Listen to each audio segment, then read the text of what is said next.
tax cut for 22 million Canadians. There are Canadians in her riding that are going to benefit from the tax cut. We're eliminating GST on first-time home buyers for their new house, Mr. Speaker, and we are removing the consumer carbon price from law, Mr. Speaker. Together, we're going to build Canada strong, and I hope the Conservative will join us in that. The honourable member for Calgary, Midnapore. Well, Mr. Speaker, Liberals never learn and they never keep their promises. The Treasury Board president said in the last Parliament that she would find savings of $7.1 billion on high-paid consultants. Instead, this government is now spending another $6 billion on high-paid consultants. Wow. The Prime Minister said that he would limit increases in operational spending of no greater than 2%. Yet he's presented a $500 billion bill to Canadians. So who is the Prime Minister going to choose, Canadians or his friends? Right. Yeah. L'honorable ministre des Finances et du Revenu National. Mr. Speaker, it is very clear we have already chosen Canadians, and Canadians have chosen us, Mr. Speaker, to lead this nation, to build a more ambitious Canada, to build a strong Canada, to build the best economy in the G7. Together on this side of the House, we're going to build the Canada of the future, Mr. Speaker. Member for Calgary, Midnapore. Monsieur le Président, le Premier ministre. Mr. Speaker, the Prime Minister said that he would be guided by a new level of fiscal discipline. He promised to limit spending, and yet now he has brought in legislation that would include expenses of billions of dollars in additional spending despite the complete lack of budget. Even small businesses make a budget before moving forward. Why would a banker not do the same thing? Will he finally show a certain level of fiscal discipline, or is he going to be just like the Prime Minister before him? The Honourable Minister of Finance and National Revenue. Mr. Speaker, I'd like to thank my colleague for her question. As she has seen, we are presenting an ambitious plan for Canadians. And the very first measure we brought in was a middle-class tax cut that will affect 22 million people in her riding who will benefit. Then we said that we would be eliminating the GST for first buyers of new builds. That will enable us to have a resilient economy, a strong economy, the strongest one in the G7. For Simcoe North. Mr. Speaker, the Prime Minister is asking Parliament to approve almost $500 billion in spending, up 8% from last year. Nothing says spend less and invest more like spending more money on high-priced consultants and contractors. That's going up to $26 billion a year, over 35% increase. Wow. Is the kind of change this government trying to deliver to push civil servants out to bring their friends and high-priced consultants like McKinsey back in? Oh, good question. L'honorable ministre des Finances et du Revenu National. I'd like to thank my colleague for his question. In fact, Mr. Speaker, we're focusing on result. And you know what? The first measure that we have introduced in this Parliament is to help 22 million Canadians, Mr. Speaker. People in every riding. Canadians are watching at home and are wondering, are the Conservatives going to support them? Are they going to support this government? Because Canadians know that we have their back and we're going to fight for them at every step of the way. The honourable member for Nanaimo Ladysmith. The Prime Minister said he wants to spend less and invest more, but this week his government tabled a $500 billion spending bill with no budget. While 15,000 people use loaves and fishes, the food bank in my riding, this government has increased spending on consultants by a jaw-dropping $6 billion, a massive increase of 36%. Consultants get a $26.1 billion gift that makes every household in Canada $1,400 poorer. Is the Prime Minister's reckless spending the real reason why there's no budget this spring? The Honourable Minister of Government Transformation, Public Works and Procurement. Thank you very much, Mr. Speaker, and I want to thank my colleague for her question. I'm very proud to be part of this new government that's fighting for Canadians day one with a proposed bill that's going to make life more affordable for 22 million Canadians, and that's an average of $840 per family in income tax reduction. This is giving real help to Canadians, and I'm very proud that we're delivering on day one. Thank you, Mr. Speaker. apologize to the member for Long Range Mountains. It's her turn. Mr. Speaker, the Prime Minister claims he's different from his predecessor, but the numbers tell a different story. In his own first spending bill, consultants get a record-setting $26.1 billion, up more than 36% in 1 year. Terrible. The government talks about restraint, but this is $500 billion of spending without a budget. Single moms, seniors, and small businesses must budget before they spend. How come a brilliant banker cannot do the same? Good question. The Honourable Minister for Government Transformation, Public Works and Thank you, Procurement. Mr. Speaker. And the question a lot of Canadians are asking is how come Conservatives can't get behind the idea of supporting 22 million Canadians with a tax break that's going to make life more affordable for Canadians by eliminating GST on new homes, which is going to help new home buyers. Mr. Speaker, our plan is ambitious to grow this economy, to make life more affordable for Canadians, and I'm hoping Conservatives will see the light and rally behind this ambitious plan for Canada. Thank you. L'honorable député de Saint-Jean. The honourable member for Saint-Jean. Mr. Speaker, we are seeing some dangerous intentions for Quebecers in the throne speech. The Liberals talked about a single Canadian economy instead of 13, which means that they want to control the Quebec economy from Ottawa, which is why the National Assembly of Quebec immediately and unanimously rejected this idea. Quebec is and should always be in control of its economic future, its trade, and relevant legislation. So on Monday, when the Prime Minister meets with his provincial counterparts, will he commit to respecting Quebec jurisdiction? L'honorable ministre des Transports. The Honourable Minister of Transport. I'd like to thank my colleague for this important question. I'd also like to thank the Quebec minister that I spoke with yesterday and who participated in a provincial federal meeting about internal trade. We have a constructive relationship, a fruitful relationship. The federal government has an excellent relationship with the provinces and territories, and we will always respect provincial and territorial jurisdiction. The honourable member for Saint-Jean. Mr. Speaker, Canada is not a business, and Quebec is not a regional branch. The reason we don't have just one economy in Canada is that we don't have just one nation within Canada. We should never sacrifice Quebecers' interests in the name of a supposed Canadian unity. Francophone workplaces in Quebec is not a barrier to labor mobility. And ensuring that Quebecers can work in our forestry sector is not an obstacle to trade. Ultimately, the existence of the Quebec nation is not a trade barrier. Does the Prime Minister understand this? The Honourable Minister of Transport and Internal Trade. Yes. As the Prime Minister said this morning, our government respects and will always respect the importance of Quebec, the importance of the Quebec nation, the importance of the French language. These are key priorities for our government. We also understand the importance of economic growth. And for our government, a priority is to create the strongest economy in the G7. That will be good for Canadians and Quebecers. The Honourable Member for Repentigny. Mr. Speaker, in the throne speech, the Liberals said once again that they want to have just one environmental assessment per project, which means that if an Alberta dirty oil pipeline is built and goes through Quebec, there would only be one assessment, which would be the federal assessment, ignoring Quebec and the provinces. But Quebec should be in control of its own territory. Quebecers and their institutions, like the Quebec Environmental Assessment Organization, they are the ones who should decide. Quebec's sovereignty on its own territory is non-negotiable. Will the government commit to respecting it? Climate change. Merci, Monsieur le Président. Thank you, Mr. Speaker. I'd like to take this moment to say that I am so pleased that so many Quebec MPs are part of our government. Nous avons 44.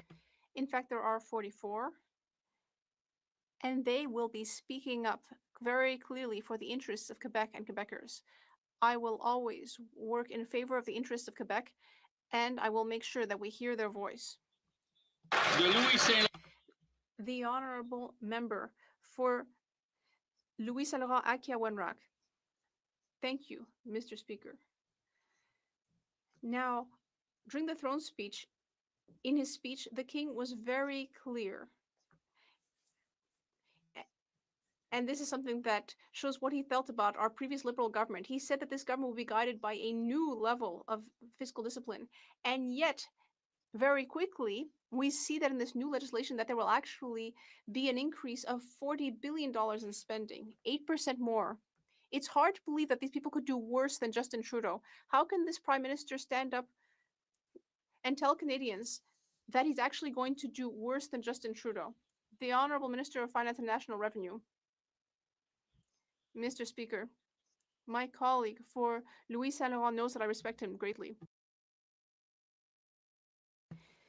Yes, I'm sorry, I got the writing name wrong. But if he's talking about being able to stand up and look people in the eye, well, of course we can do that because there is a tax cut for 22 million Canadians. So the Prime Minister will be able to look people in the eye, and I hope my colleague will be able to do the same. He will be able to tell his constituents that he is voting for that tax cut and showing that he cares about Canadians. I would invite him to vote in favor. The honourable member for Louis Saint Laurent Akia Wenrock. Well, Mr. Speaker, the king was quite cutting when he said that we need a new approach to fiscal discipline. You'd think that this would be an opportunity to change how things are done. But on the contrary, this government is actually increasing the amount spent on consultants. I could never have thought that the Minister of Finance would actually do something that was worse than what Justin Trudeau did.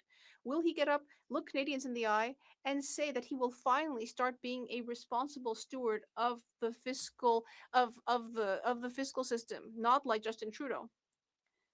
The Honourable Minister of Government Transformation, Public Services and Procurement. Thank you, Mr. Speaker. Well, you know which party Quebecers really were cutting towards. They cut the number of Conservative seats. After all, they didn't want a party whose plan was barely worth the paper it was printed on. Instead, they chose a plan to make the government more efficient, make the economy more resilient, and make life more affordable. And that's what we're doing with a tax cut for 22 million Canadians, $840 per family. I hope the member across the way will support that plan. The honourable member for Sherwood Park, Fort Saskatchewan. Your most important job is probably your first job because it starts you on the road to your career.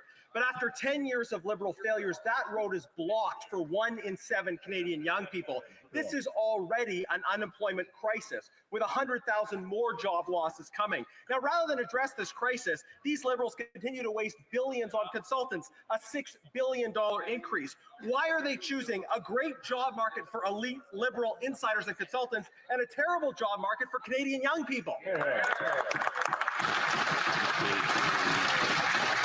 The Honourable Minister of Jobs and Families. Mr. Speaker, I share the member opposite's deep and profound concern to ensure that Canadian young people get opportunities across this country, especially in their first job. And that's why it's so exciting that Canada Summer Jobs will provide almost 70,000 jobs this summer. Great first-time jobs for young people all across the country. These are quality employers, quality jobs, and I look forward to hearing about them in my own riding. The honourable member for Sherwood Park, Fort Saskatchewan. Mr. Speaker, that minister has sat around the cabinet table for more than 10 years, and unemployment is steadily going up. It's actually at the highest point it's been in 10 years outside of the COVID period. We have an unemployment crisis, and Liberals are making things worse with another outrageous spending bill. This Prime Minister wants to spend even more than Justin Trudeau. So how can they ask Parliament for another $400 billion blank check with no budget, no plan for jobs, no plan to address the pain that their policies have caused? The Honourable Minister of Jobs and Families. Well, Mr. Speaker, we hear the member opposite talking out of both sides of his mouth. At one side, he's talking about the need to do something about unemployment, to do something about youth having excellent experiences in the workforce. And on the other side, he's talking about the need to reduce spending. And in fact, Mr. Speaker, we know that we can actually do big things together. That's what employers want across the country, Mr. Speaker. They want skilled workers all across this country in every sector. We'll be there with the provinces and territories to make sure we have the fastest growing economy in the G7. The honourable member for Brandon Souris. Thank you, Honourable Speaker. This week, the Prime Minister introduced his first spending bill, and despite promising to cap spending during the election, the bill increases spending by another 8% on an already bloated federal government. $500 billion in spending introduced the same day as he promised again to cap it, all with no budget and on the backs of hardworking Canadians and at the expense of future generations. When will these Liberals finally cap spending and put the financial future of young Canadians first? Will the Prime Minister give us the date for a spring budget today? The Honourable Minister of Finance and National Revenue.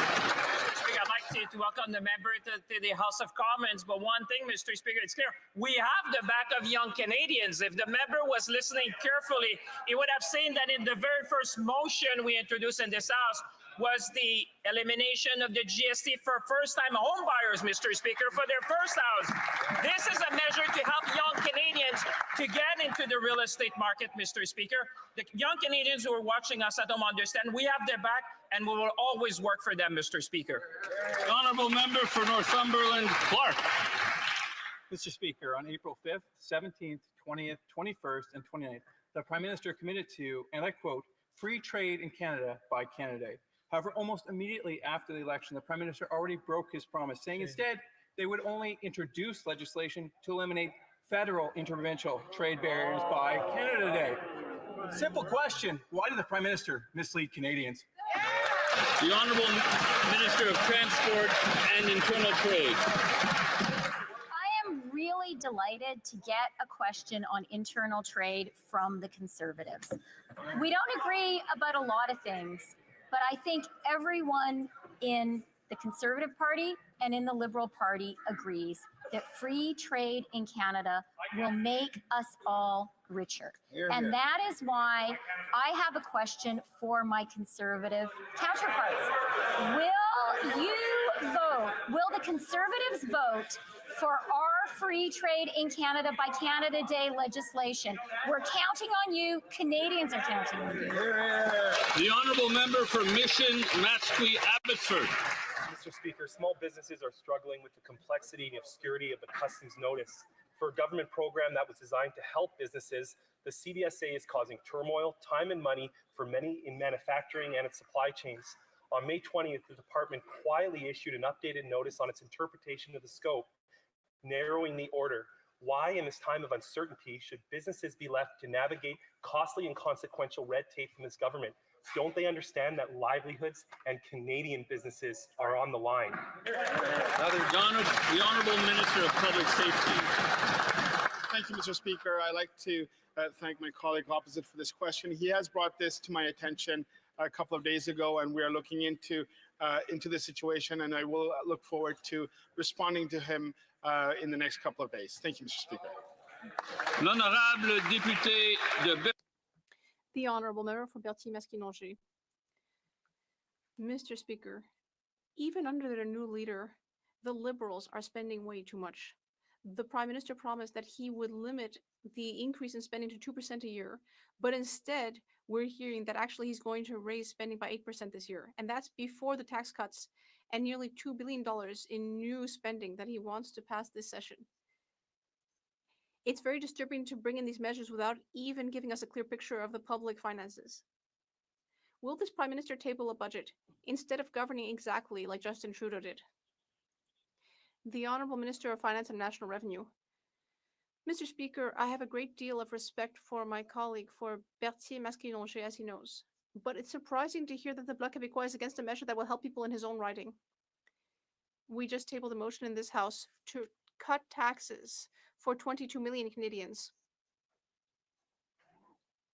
That could be up to $840 for a two-income household. This will be great for people in Berthier, Masquinongé, and people in that riding are expecting their MP to be there for them and to vote in favor of this measure. The honorable member for Berthier, Masquinongé. Mr. Speaker, people in Saint-Maurice-Champlain are expecting this member to table a budget. It's a little bit like this prime minister looked at the Trudeau spending and said, just watch me. In fact, we can only expect him to show up in this house wearing Adidas sneakers. This prime minister is showing that he simply intends to be the fourth edition of the same old liberal government. Once again, he's trying to make people believe that they can keep spending while reducing taxes and somehow without increasing the debt. Well, let them then show us how they plan to do that. Let them table a budget. The honorable minister. Well, this gives me an opportunity to thank the voters in Saint-Maurice-Champlain who have sent me here for a fourth consecutive mandate, and I will fulfill my mandate with humility and conviction. And indeed, we will be proposing a budget in the fall very soon. It will be an ambitious yet prudent budget, which will enable us to build the Canada of tomorrow. That's exactly what Canadians expect from us, that we build a strong economy, the strongest in the G7, a resilient, strong Canada. Member for Cloverdale, Langley City. Mr. Speaker, I recently talked with a young fellow who said, unless my parents die and leave me this house, I will never own one. Now, that's a reality for many young Canadians. So imagine their shock when they hear that the new housing minister says that home prices don't need to come down. Under this former mayor of Vancouver, house prices shot up 179%, rent up 50%, homelessness up 40%. If he didn't fix it then, doesn't see a problem now, how much more expensive does he plan to let things get? The Honourable Minister of Housing and Infrastructure. Mr. Speaker, my thanks to the member opposite for the question. We are spending many days this week with mayors and councillors from across the country here for the Federation of Canadian Municipalities meeting here. And I would caution the members opposite to be insulting our local government officials who we are partnering with to deliver results on the ground. We will deliver a cut to the GST for first-time home buyers. That's right. We're going to see a $50,000 savings for first-time home buyers delivered by this new government. Yeah, very good. The Honourable Member for Aurora, Oak Ridges, Richmond Hill. Mr. Speaker, the housing market in the GTA is descending into complete chaos. New data shows GTA home sales are the worst since the market crash of the 1990s, falling 89% below the 10-year average, and condo sales fell 94% below the 10-year average. Home prices are too high for buyers and too low for sellers. Sellers can't sell, buyers can't buy, builders aren't building. The report warns that there will be a massive housing shortage in just 2 years. Can the Prime Minister tell us why he refuses to present a budget immediately to provide much-needed help for both buyers and sellers? The Honourable Minister of Housing and Infrastructure. Thank you, Mr. Speaker. The critical piece that we need to invest in is more affordable housing across Canada right now. And we are doing that by delivering a GST cut for new home buyers. We are doing that by reducing the costs of housing through development cost charges. We're working in partnership with local governments to deliver that. We have to be sure we build more affordable housing for young people and those most vulnerable across our country. Honourable Member for York, Durham. Thank you, Mr. Speaker. New data out this week shows that home sales in the GTA are down 89% below their 10-year average. That's not a slowdown, Mr. Speaker. That is a market stall. What's the Prime Minister's response? A GST proposal that industry has dismissed, saying it will not improve affordability. So my question to the Prime Minister, what is his plan today, not in September, for buyers who can't buy, sellers who can't sell, and builders who can't build? The Honourable Minister of Housing and Infrastructure.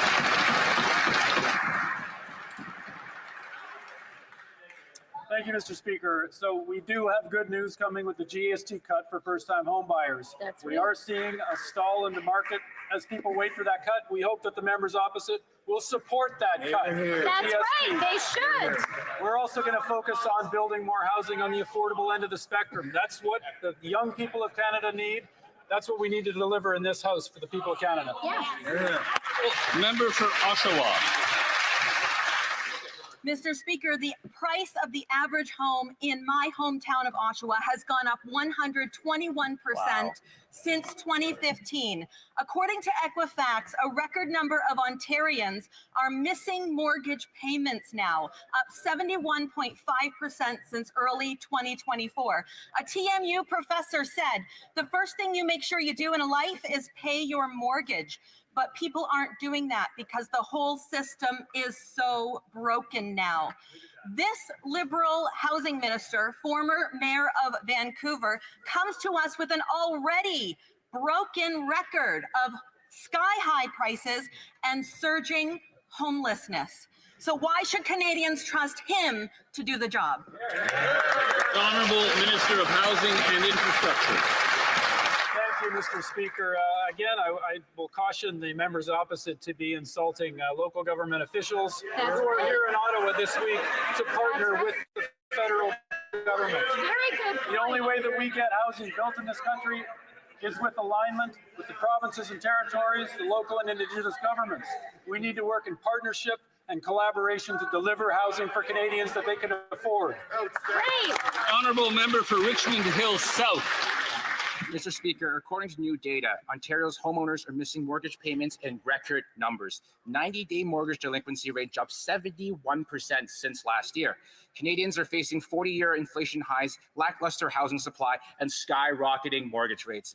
And what does the housing minister have to say? That prices don't need to come down. As Vancouver's mayor, he oversaw rent going up 50%, home prices up 179%, and homelessness up 40%.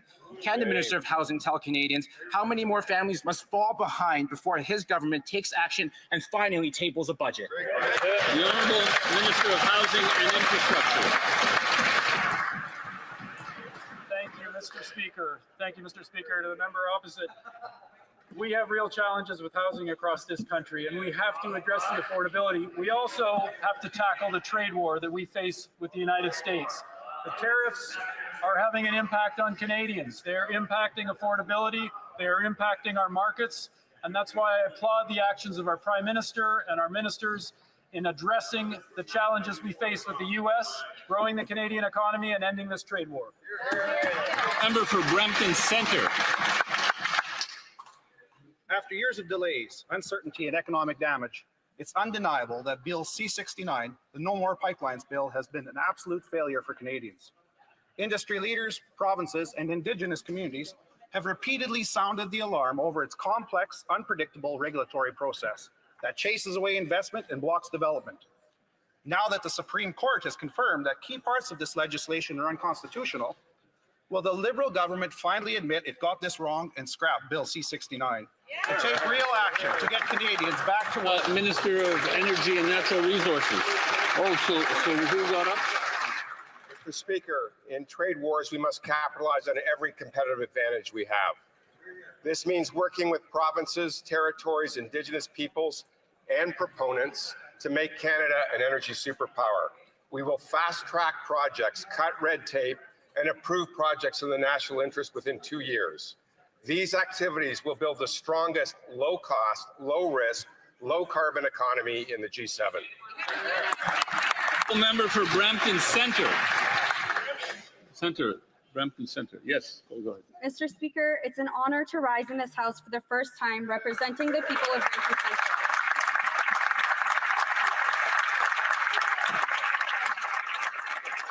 I want to thank my family, friends, campaign team, and constituents for all of their love and support. Our constituents from across Canada sent us to Ottawa to deliver them real results.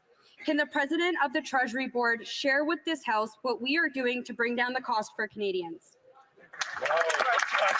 To the Treasury Board. Mr. Speaker, I'm honored to work with the newly elected member for Brampton Centre to deliver results for our community and for all Canadians.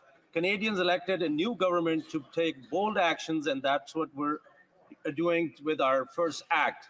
A tax cut for 22 million Canadians, new sports for first-time home buyers, and by removing the consumer carbon price. This new government is taking decisive actions to make life more affordable for Canadians and to build Canada strong. The honourable member for Calgary Crowfoot. Mr. Speaker, when this government was first elected in 2015, they killed 16 major resource projects and chased $176 billion out of the Canadian economy. This resulted in lost jobs, thousands of lost jobs in my city alone, and Bill C-69 continues to make it impossible to build the pipelines needed to unleash our resources and to restore our economic independence. Will the Prime Minister commit today to canceling Justin Trudeau's No More Pipelines law, Bill C-69? Yes or no? Minister of Energy and Natural Resources. Mr. Speaker, I have been clear. We will support new pipelines if there is a national consensus in favor of them. We will honor with our country facing American tariffs, we must strengthen our energy and natural resources sector. There is no question energy is Canada's power.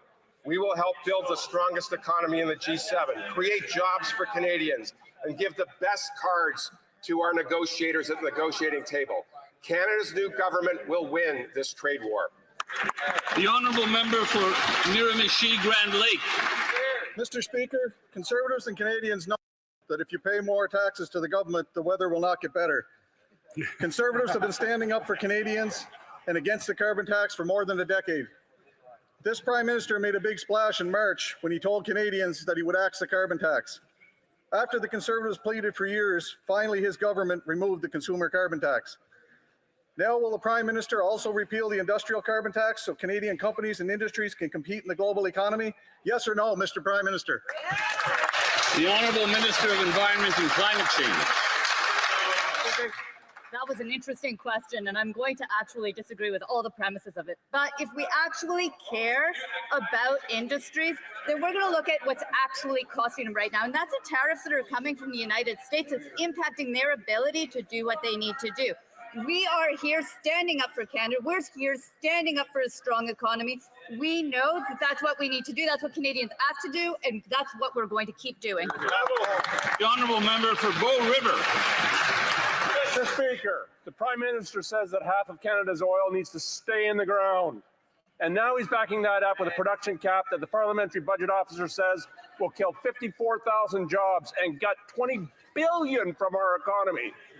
This keep it in the ground agenda doesn't just kill paychecks, it makes us more dependent on foreign oil. It weakens our economy, punishes Alberta families and Saskatchewan families who build this country's energy sector. So I'll ask the Prime Minister a simple yes-no question. Will he scrap his job-killing production cap and finally let Canadians restore energy independence? The Honourable Minister of Energy and Natural Resources. Mr. Speaker, my goal is to get things built where there are proponents. Canada's new government will fast-track projects, cut red tape, and approve projects in the national interest within 2 years. We will make Canada strong and protect ourselves from American tariffs if we work together with Indigenous partners and our workers, but across party lines. I encourage my Conservative colleagues to join us in creating new jobs, building the strongest economy in the G7, and making Canada an energy superpower. Honourable member for Swift Current Grasslands Kindersley. After 10 years of Liberal anti-energy policies, the devastation continues. There's already been hundreds of thousands of job losses in the industry, and thanks to the radical ministers on the front bench, their oil and gas production cap has another 54,000 jobs and over $20 billion on the chopping block. The Prime Minister campaigned on having a plan to get things built, yet he's already committed to not overturning the production cap. Is the Prime Minister's refusal to scrap the cap an admission that he supports this devastating policy? The Honourable Minister of Environment and Climate Change. Mr. Speaker, after seeing under the Conservative government nothing getting built, I think that we have some lessons to learn. What we learned is that you can't actually get results if you decide we're not going to do any environmental assessments, we're not going to be consulting with Indigenous peoples. What we're going to do is we're going to make sure that we build an effective, efficient assessment system that gets projects built. That's what we committed to do, and that is what we will do. The Honourable Member for St. Albert, Sturgeon River. Mr. Speaker, when the Prime Minister was chair of Brookfield, Brookfield registered $30 billion of investment funds in offshore tax havens in Bermuda and the Cayman Islands, all to avoid paying taxes in Canada. And now the Prime Minister refuses to come clean and disclose his assets to Canadians. Canadians deserve to know, does the Prime Minister have any financial holdings hidden away in offshore tax havens? Yes or no? Great job, Cooper. The Honourable Government House Leader. Mr. Speaker, Canadians should feel very reassured that we have among the most stringent ethics requirements for public office holders in the world. The Prime Minister has not only complied with all of those requirements, but has proactively and preemptively filed all of the information that the Ethics Commissioner requires. Obviously, complying with the rules is something we will always do on this side of the House. That's right. Canadians can bank on that. Hear, hear. Honourable Member for St. Albert, Sturgeon River. Mr. Speaker, the Prime Minister has been anything but transparent, hiding behind a loophole in Canada's ethics laws to hide his assets from Canadians. And it really begs the question, why? Is it because Mr. Elbows Up himself is dodging paying taxes? Is that why? Good question. Good question. The Honourable Government House Leader. Mr. Speaker, I don't know that evoking conspiracy theories is going to advance the case of the Conservative Party. What I would say is, to repeat one more time, the Canadians should feel very reassured by the fact that we have among the most stringent ethics guidelines in the world, and the Prime Minister has not only met those requirements, but exceeded them. L'honorable député de Bellechasse. The Honourable Member for Bellechasse, Les Etchemins, Lévis. Mr. Speaker, recently in Lévis, nearly 10,000 people sought food assistance, which is twice as many as in 2021. Now, there are full-time workers who can no longer put food on the table. Meanwhile, the Liberal government promises to cut spending in the morning. Then in the afternoon, it goes ahead and increases spending by 8%. There may be a new face in the Prime Minister's office, but the same bad habits remain. Does the Prime Minister realize that his out-of-control spending is fueling inflation and forcing even more Canadians to line up at food banks, Mr. Speaker? The Honourable Minister of Finance and National Revenue. Mr. Speaker, I thank my colleague for her question. We are all concerned about this situation in the country. That's why, Mr. Speaker, the first measure our government presented was one for affordability, so that about 20 million Canadians across the country could pay less in taxes, Mr. Speaker.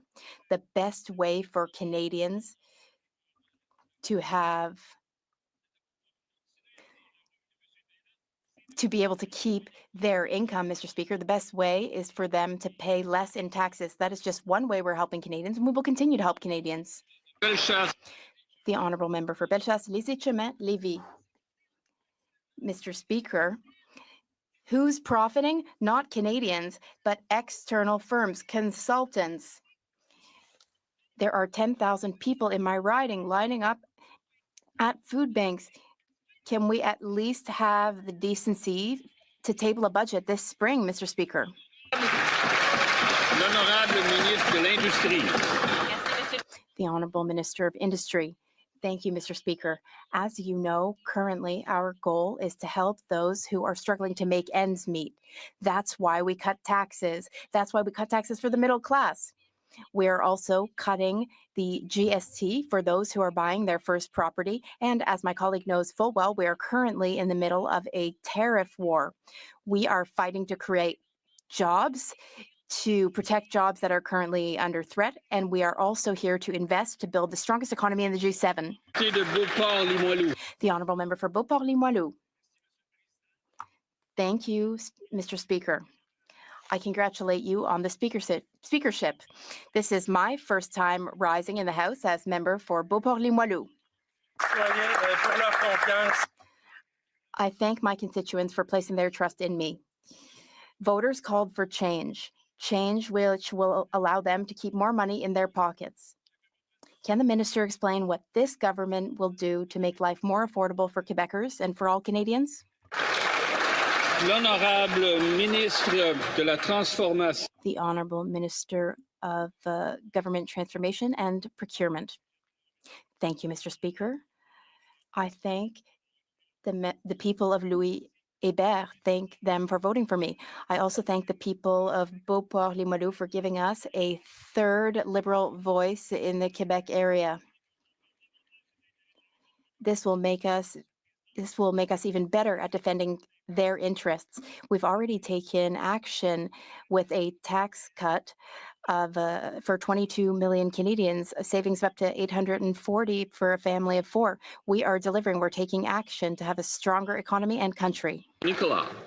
Mr. Speaker, this government is not serious when it comes to public safety. We recently learned that terrorist-related charges were up 488%. Wow. If you thought that this statistics and the problem that goes with it would be reported in the speech from the throne, you'd be wrong. Why is this government so unserious about a matter that impacts all Canadians? Hear, hear. The Honourable Minister of Public Safety. Thank you, Mr. Speaker. And it's pretty obvious that my friend opposite didn't hear the speech from the throne, because we have some very significant measures to address issues of security. New threats to our safety are emerging each and every day. Canada's intelligence, security, and law enforcement agencies have robust measures in place to monitor and take action to address them. From listing terrorist entities to investigating and prosecuting those who seek to cause us harm. Mr. Speaker, our government will always be there to protect Canadians. The Honourable Member for Kamloops, Thompson Nicola. This government will always be there to protect Canadians. Mr. Speaker, let's move to Exhibit 2. The case of Randall Hopley. This person kidnapped a 3-year-old child. He served a lengthy jail sentence. He was released into the community in 2023. Shortly thereafter, he was at large for 10 days with his photo being plastered everywhere. He was released again this week, and he didn't even last a day in the community. If this government is so committed to going after sex offenders, to protecting Canadians, will they repeal this? The Honourable Minister of Public Safety. Mr. Speaker, when we speak about crime and safety and security, it's important that we have the facts right. The case in question is a matter that was a matter of a statutory release, which is in law. And I invite my friend again to ensure that. It is statutory. Hear the Honourable Member. I can't hear the Honourable Member. Could he repeat that? Mr. Speaker, we cannot conflate issues of statutory release to bail. And we will ensure that as this is a matter that's before the Correctional Services Canada, we will work with them to ensure that they have the right measures in place. But I can assure everyone in this House that this is a matter of law, that it... The Honourable Member for Hamilton East, Stoney Creek. Mr. Speaker, I have news from my riding of Hamilton East, Stoney Creek. Yesterday, a Hamilton City bus was caught in the crossfire of a shooting. This comes just weeks after an innocent young lady tragically lost her life by a stray bullet on Upper James simply by waiting for the bus. Crime is out of control, and this status quo is unacceptable. When will the Prime Minister repeal Liberal C5 and Bill C75 so we can bring back safety to the streets of Hamilton and Canada? The Honourable Secretary of State for Combating Crime. Thank you, Mr. Speaker. First of all, I want to sympathize with the family of the innocent bystander. Her family lives in my riding, and I've met with them. This issue is close to home for me, and is one I'm committed to in my position. I know the Prime Minister is committed to it. We are going to make changes. This new government is committed to making sure that we hold criminals accountable and we make our streets safer. And we're going to do the work that's necessary, making stricter bail penalties, stricter sentences, and all the work that we need to do across. The Honourable Member for St. Catharines. Thank you, Mr. Speaker. Canadians expect our government to keep our borders secure. A strong border leads to safe streets. Can the Minister of Public Safety provide this House with an update on the implementation of Canada's $1.3 billion border plan? Honourable Minister of Public Safety. Thank you, Mr. Speaker. Let me just begin by congratulating my friend from St. Catharines on his re-election. Our border is strong, and through our border plan, the single largest investment in our border in Canadian history, we're making it even stronger, Mr. Speaker. We have eyes on the border 24/7 with more officers, drones, Black Hawk helicopters, and sensors. Our plan is working. Earlier this year, we seized more than 46 kilograms of fentanyl, 122 firearms, 33 stolen cars, over 800,000 in cash, and arrested 524 criminals, Mr. Speaker. Canadians elected this government to keep our borders safe, and that is exactly what we'll do.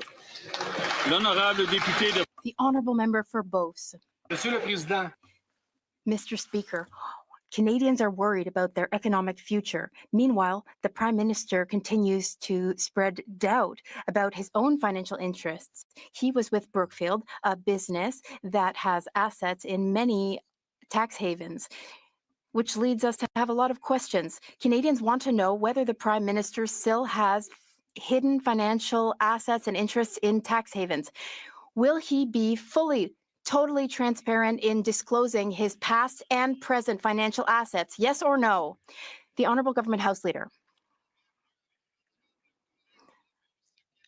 A warm welcome to my colleague from Beauce, who will learn, like all other new members in this place, that there are rules. We have a code of ethics which must be respected.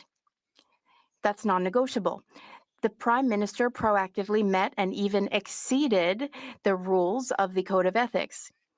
I hope the member across the way, just like the Prime Minister, will follow the Code of Ethics. Mr. Speaker, due to the escalating climate crisis, Manitobans are being uprooted from their communities by raging wildfires. The Premier has ordered a province-wide emergency as 17,000 people in northern communities and First Nations have fled their homes. Many are being evacuated to Winnipeg Centre, where countless people already suffer with housing insecurity and unmet mental health needs. Will this government act to ensure all communities impacted by the fires receive the health and housing resources they need so that they can live in dignity? Which minister?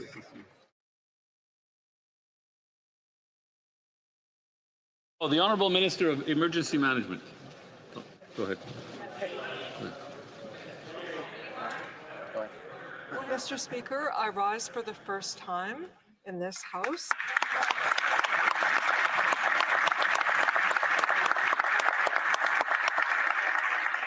Our hearts go out to all of the communities who are affected by wildfires from coast to coast to coast. Last night, the Prime Minister and I received a request from the province of Manitoba seeking airlift evacuation support for 2 northwestern Manitoba First Nations communities. And of course, we immediately agreed to that support. There are a number of communities affected by The Honourable Member for Nunavut. Indigenous peoples must be given free, prior, and informed consent for projects developed in their territories. Last Parliament, I addressed this concern in my private member's bill. The throne speech highlighted one project, one review, and ignores UNDRIP. The Prime Minister plans to make Canada an energy superpower. No wonder the AFN is concerned. Will the minister reverse his colonial approach, or will Indigenous peoples' rights be violated? Hello, the Minister of is it Crown Indigenous Relations? Indigenous Services. Crown Indigenous Relations. Crown Indigenous Relations. Sorry. Thank you, Mr. Speaker. We face a major challenge that requires united efforts to advance nation-building projects, making Canada's economy stronger and one of the fastest growing in the G7. The Crown, including provinces and territories, must consult with Indigenous peoples to support Indigenous self-determination. This partnership fulfills legal duties and advances reconciliation. While we won't comment on provincial matters, we remain committed to collaborating with all to build a stronger Canada. Thank you, Mr. Speaker. And that ends question period today.